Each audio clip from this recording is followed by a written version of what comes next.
Hello and welcome. You're watching NDTV 24/7. I'm Osama Shab. The rescue efforts are underway in Bangkok. The rescue teams are working round the clock to search for survivors at the 30-story building collapse site in Bangkok. The death toll has risen to 18. The teams have deployed high-tech equipment to locate for signs of life. But the Bangkok police officials, they have told NDTV that the chances of survival are bleak. Most of the victims are probably already dead, is what the police has said. They also add that it will take 2 months to clear the wreckage. The police confirmed that a Chinese company had constructed this particular building. Remember, nearly 70 people are trapped under the rubble after a collapse on Friday. Meanwhile, in Myanmar, the death toll has crossed 1,600. International relief is pouring in there as well. With each hour passing by, there is intense focus, increased focus on the rescue workers here in Thailand. We have with us here one of the senior members of the emergency response team and also the rescue team. Let's speak with him and get to know what are the latest on the rescue efforts. Thanks for joining us, sir. Can you tell us what are the latest that you can tell us about, and how many people have been pulled out? What are the likely chances of survival of the people who are still inside? ก็ในส่วนของ In the building collapse area, there are 96 missing there in the building. And about the rescue efforts, there are almost 14 cranes right now. Will there be more equipment brought in to increase the efforts? We can save 9 live victims and be able to bring out the dead victim, the 11 dead victim from the rubble, which means there's still 76 missing in the rubble. As you can see, there's still a lot of machine there, but now we're planning to minimize and optimize the number of the machine for the mission. And how difficult has it been for the crew here to get through the rubble and locate someone? Have you found someone alive who is inside trapped and waiting to be rescued? The challenge is that the building collapse type is as a pancake collapse, and each floor has a 30 centimeter of thickness. That's a challenge. This event has never happened before within Bangkok or in Thailand. And also the fact that yesterday there was some statement that 15 people are still alive inside. Is that still the case, or there's no hope of finding anyone alive now? มีโอกาสพบคนที่มีชีวิตอยู่ There is a chance that we are able to locate the live victim because we use the live locator, which is the search device that point down that there is some live signal 3 meters under the rubble. So we plan to use the crane with 2 stands, and then we will try to lift up the place just over the victim so we can lift it up and help reach the victim out. Is this victim on top of the rubble or near the bottom? จากด้านบนลงมาด้านล่าง Okay, 3 meters deep from the top. Is that why there was 2 crew members who were dangling from the top from a crane? They were trying to look inside from the top. Is that why they were there? Those crew were up there on the crane to use the live locator device to locate the victim. Thanks a lot for speaking with us. Just moments ago, we spoke with the senior officials of the search and rescue team, and he told us that there is a sign of life at the top of the rubble. I will request my camera person Rohit Vishwakarma to point to the top of the rubble there. There you can see some workers, at least 5 to 6 workers are there, and I have been seeing them, observing them for the last hour or so. They have actually gone inside the rubble using ropes, using shovels. Some I even saw using their hands to clear the rubble, and they have gone inside. One person is inside, one rescue worker is inside, and he's attached to second rescue worker who is on the top of the rubble, and they're trying to locate a person. The senior rescue official told us that a person is probably alive about 3 meters down from the top of the rubble. So it is a possibility that a rescue could happen, but it's too soon to say anything. They have been at it for the last 2 hours or so. And on the other hand, these areas in the downside of the rubble, they have been digging through these areas for the last 2 days. You can see there are about 12 to 15 cranes lined up, and they have been going at it for the last 52 to 54 hours. They have so far not been able to find anyone alive. Yesterday we reported that 2 bodies were pulled out. Today they revised the death toll to 11 from this wreckage site. There have been no signs of life. Authorities did tell me that there is one person that could be found alive, but that is still remaining to be seen. You can see at the top, you can see at least 5 workers right now.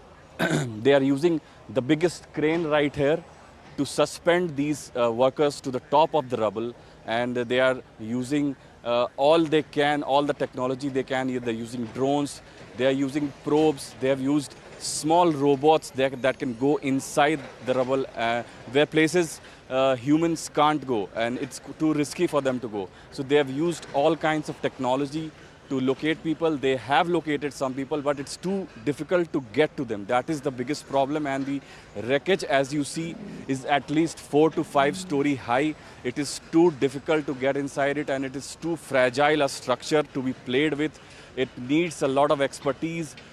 People have been called in from all corners of Thailand. Some people have also come in from abroad. They're lending their expertise. We had spotted some US Army Special Forces soldiers yesterday, and the authorities have confirmed that US Army is helping them with the drone technology. Drones have been flying over this huge mountain of rubble throughout the day, and they have been trying to click the pictures, trying to locate the people there. So it's all been happening here, but so far there's one sign of life at the top of the rubble, but it's too soon to say anything right now. Prime Minister Modi visited Chhattisgarh and addressing a public rally there, the Prime Minister accused the Congress of fostering Naxalism in Chhattisgarh and other states. He alleged that decade-long policy of the Congress led to the encouragement of Naxalism. He further said that Congress turned away from responsibility and declared such regions backward areas. बीते दशकों में कांग्रेस की नीतियों की वजह से छत्तीसगढ़ सहित देश के अनेक राज्यों में नक्सलवाद को बढ़ावा मिला। देश में जहां जहां अभाव रहा, जो क्षेत्र विकास से पीछे रहे, वहां वहां नक्सलवाद फलता फूलता रहा।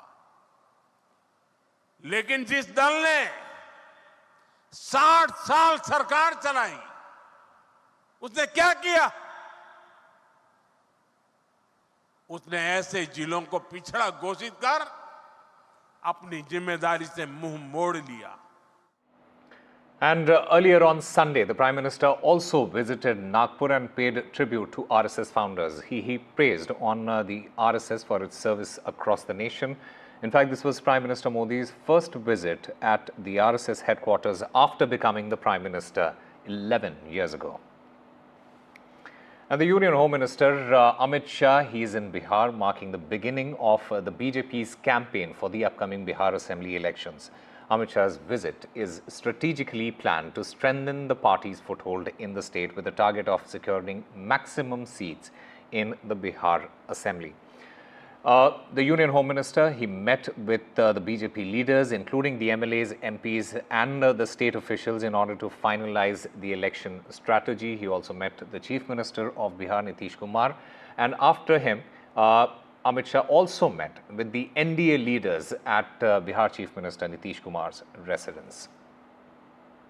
यूपीए के नेता और विशेष कर लालू यादव जी को पूछना चाहता हूं, लालू जी, बिहार और देश के गरीबों के लिए कुछ किया हो तो जरा खाका लेकर बिहार की जनता के सामने आइए। इन लोगों ने गरीबों के लिए कुछ नहीं किया, पूरी सहकारिता को चौपट कर रख दिए, सैकड़ों चीनी मिलें बंद हो गई और चीनी का उत्पादन जो एक जमाने में 30% से ज्यादा बिहार से होता था, उसको 6% से कम लाने का काम ये लालू यादव एंड कंपनी ने किया है। लालू रबड़ी की सरकार को बिहार के इतिहास में हमेशा के लिए जंगल राज के रूप में जाना जाएगा।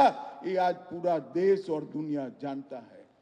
ये काफ़ी बिंदुओं पे चर्चा हुई है। चुनावी वर्ष है, स्वाभाविक है कैसे चुनाव की रणनीति हो, किस तरीके से विपक्ष को की कमियों को, उनके भीतर मची चुनौतियों को कैसे जनता के बीच हम लोग लेकर जाएं, कैसे अपने गठबंधन की और मजबूती को जनता के समक्ष रखा जाए, केंद्र सरकार राज्य सरकार के विकास के कार्यों को किस तरीके से जनता के सामने रखें, इन तमाम बातों को लेकर चर्चा हुई।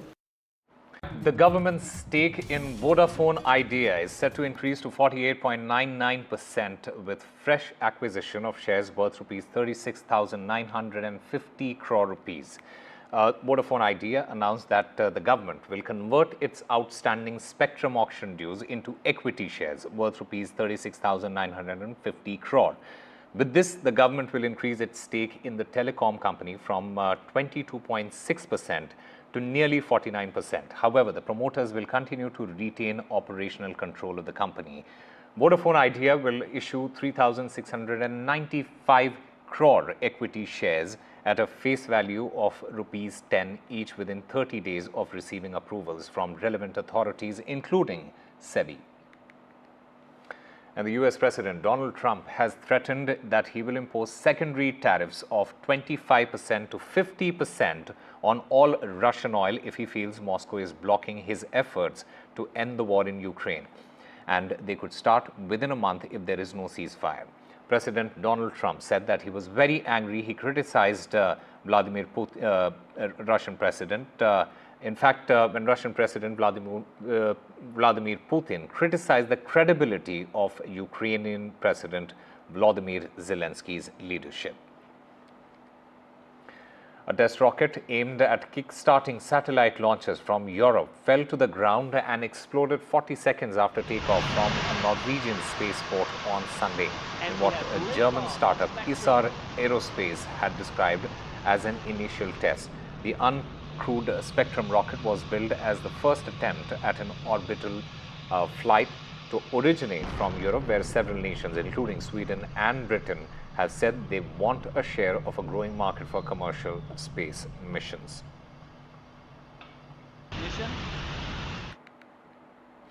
Iran has officially rejected direct negotiations with the United States over its nuclear program, responding to a letter from President Donald Trump. Iranian President Masoud Pezeshkian confirmed that while indirect talks through Oman remain possible, no progress has been made. The White House is yet to respond to Iran's latest move. In fact, listen in to what the Iranian president had to say.